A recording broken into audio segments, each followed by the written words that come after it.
Welcome back to Briggs on Books, our international talk show with authors, not just authors, editors, publishers, proofreaders, cover artists. There's so much that goes into getting a book written and out there that we want you to learn all about it.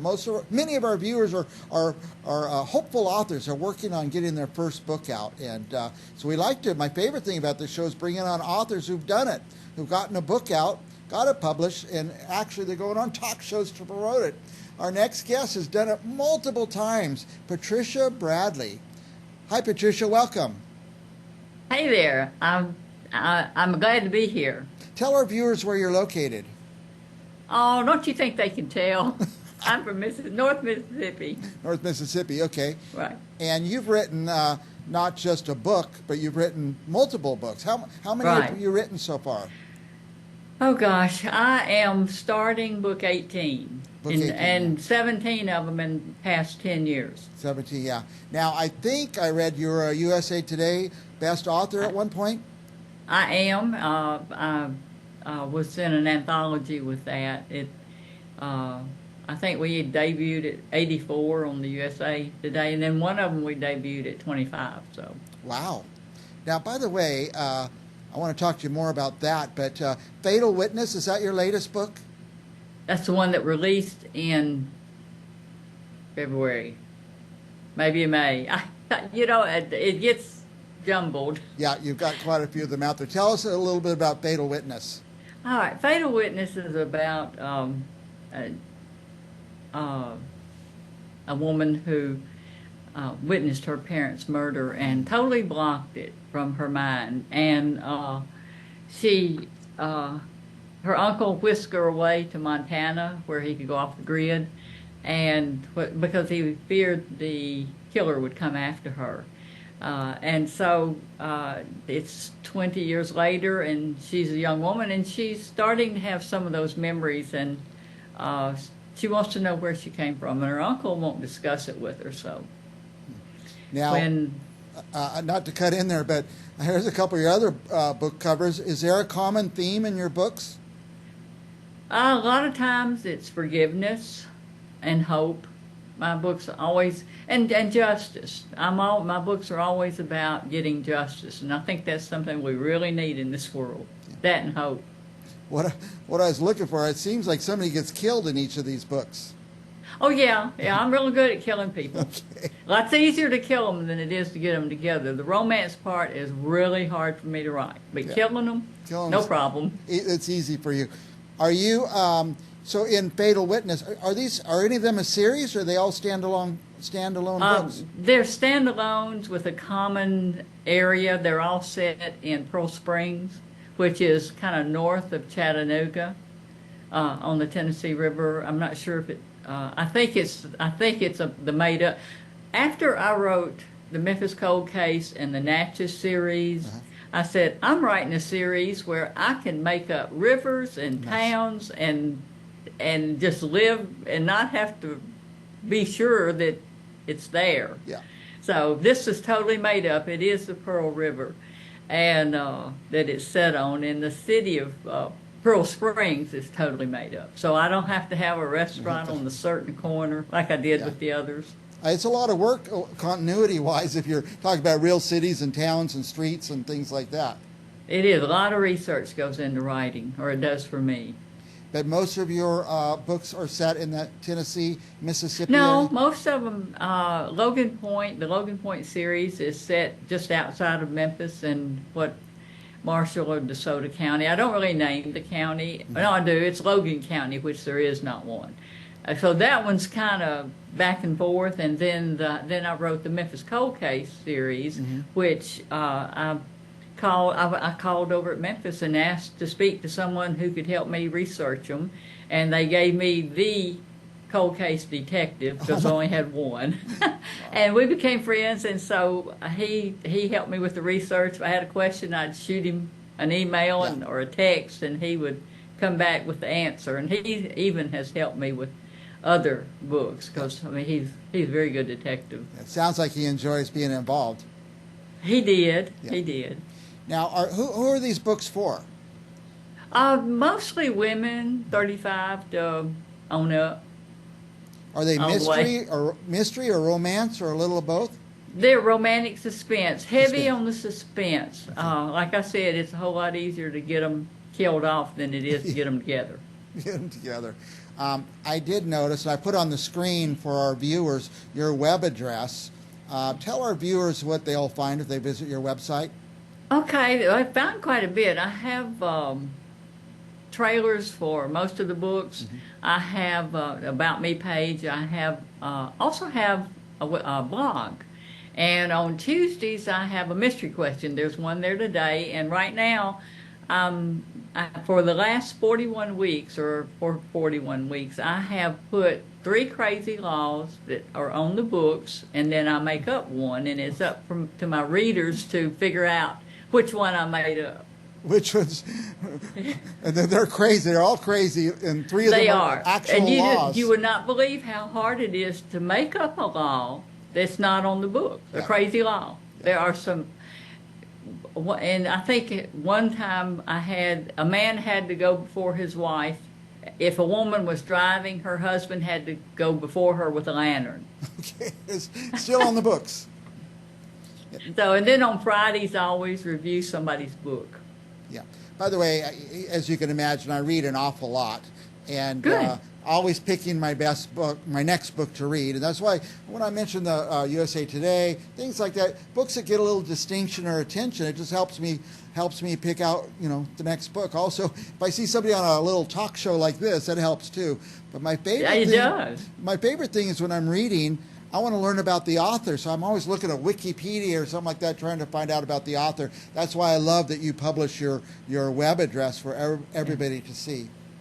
Yeah, I like that. I'll have 2, actually. One is just Patricia Bradley Books, and I also have a puzzle page that a lot of times in my newsletter, I have a newsletter, and in the newsletter, I always give them a puzzle to put together, a jigsaw puzzle. Oh, nice. And everybody's always faster than I am. I don't know why I'm so slow to do those puzzles.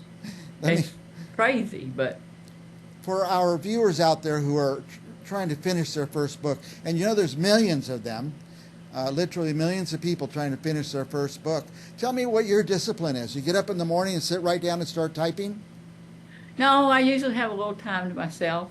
I have a quiet time, and then it depends. If I am under deadline, which I have a book due November 1st, and every year, every deadline, 8 weeks before then, it's like, oh, I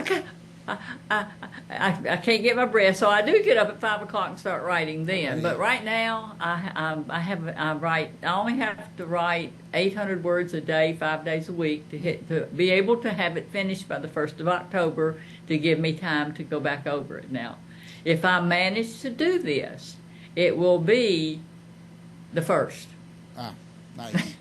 Now, because usually I'm not a procrastinator, but somehow or another it seems like I end up being one.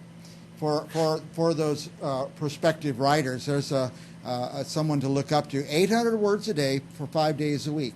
So yeah, and then, and it's not about the 800 words. It's usually I've tried to get 10,000 to 15,000 words a day. That's when I have put it off, and I have to. Really?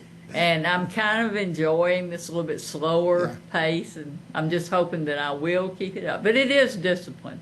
Yeah. The thing is, a book's not going to write itself. That's right. Now, and even if you get stuck, if you'll sit down, if a writer will sit down and start writing, what I do if I get stuck or I don't want to write, I'll say, okay, write for 5 minutes, and then you can go do what you want to. Yeah.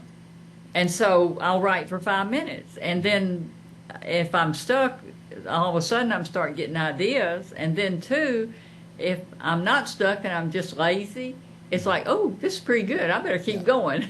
That's good. But it's a mind game almost that you have to play with yourself, because it's hard.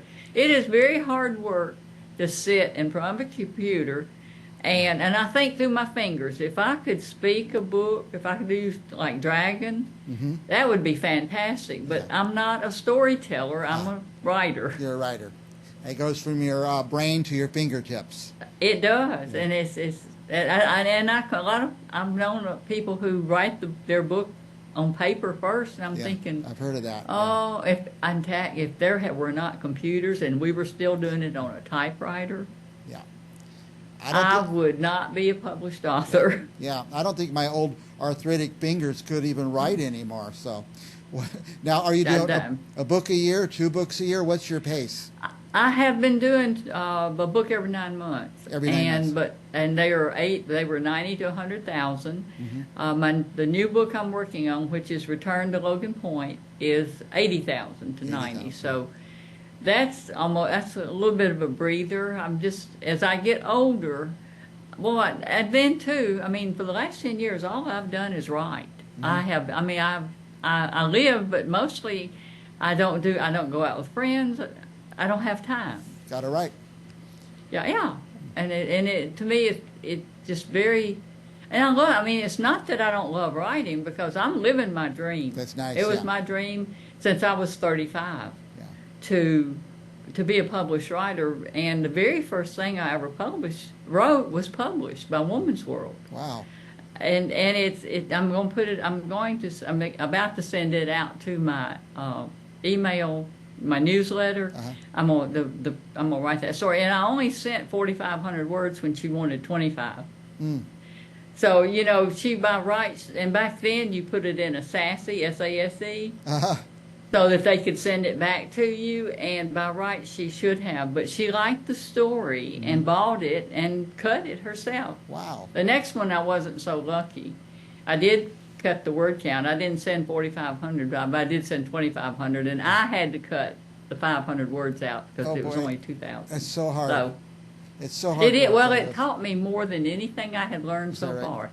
How to make every word count. So it was not. I've told people I've never met an edit that I don't like. Eventually. Yeah. Eventually. Well, Patricia, I could talk to you all day. You're very inspiring for those of us trying to finish a book. And by the way, do it. I mean, just you can. I'm here to tell you, if I can do it, you can do it. Yeah. Here is Patricia's latest book, Fatal Witness. Where can they buy this, by the way?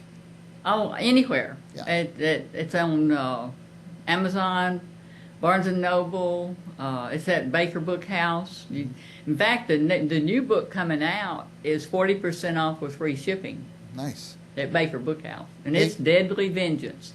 As I was writing the book, it was Deadly... No, see? I did it again. I was calling it Deadly Vengeance through the whole time I'm writing it. They changed it to Deadly Revenge. I cannot, and every time I talk to somebody about the book, I call it Deadly Vengeance. No, it's Deadly Revenge. Well, I want to send a message to our viewers. Go order this book, but don't order one. You're at Amazon, whatever. Press that button 5 times. Order 5 of them. That's how I order books, and I give them away. And people love to get a book as a gift. So, thank you, yes. Last thoughts for our viewers, Patricia? Oh, if you want to write, I was not a writer. I was not born with a pen in my hand like a lot of writers. I was 35 before the bug even hit to write. And my first book came out 4 days after I was 69 years old. After you're 69? After I'm 69. Well, I'm a kid. I got all kinds of time. It's never too late to realize your dreams, but you got to do the discipline. You got to do the work to do it. I'm only 65. I have all kinds of time then. Then you got a lot of time. Thank you so much. You are inspirational. And thank you. Good to hear from somebody who's done it again and again and again, and it works. And thank you so much for your time. I want you to come back on the show again. I hope you can. I will. I'm always up for it. I have no problem. I must have been born on stage. I wasn't born with a pen on my hand, but I think I was born on stage. On stage. Because it never has bothered me. Well, for our viewers, please don't go anywhere, because we have another author coming up right after this. Thank you, Patricia. Thank you so much for having me.